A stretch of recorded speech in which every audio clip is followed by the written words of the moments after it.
Hi, welcome to my video.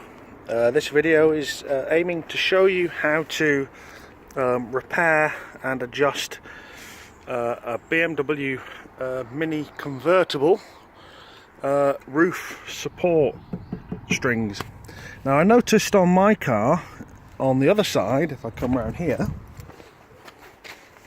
I noticed actually a bead of rust starting to appear when I was washing the vehicle, going all the way around.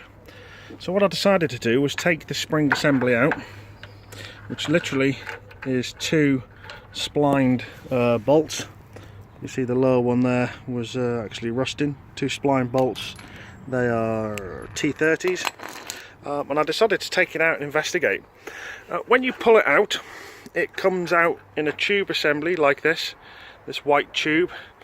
And then if you just literally pull the end of the tube off the assembly here, this is what I was actually left with inside the tube. So if I put that on the floor there, you can see.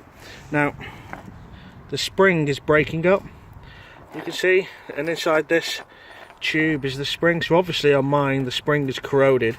And what was happening is when I was shutting the boot, this return lead wasn't actually returning. It was being bent, you know, like this sort of, and it was catching in the edge of the boot lid just here, like coming out with a little excess.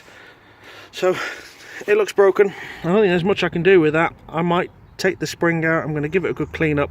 I'm going to try and stretch the spring myself to see if I can get a bit of tension in it to take up this small bit of it that's damaged on the end and all broken and whatnot. But I'm not exactly sure this is going to be the best fix, but let's see how we get on. Alright, just one thing, when you do put it back in, make sure that this tube, when this tube goes back in, it sits there. There's been a tie wrap put on it. If you look at the one on the other side there, it's tie wrapped here.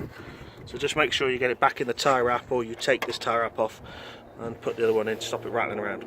Okay, hope this has helped. Thanks for watching. Cheers. Bye.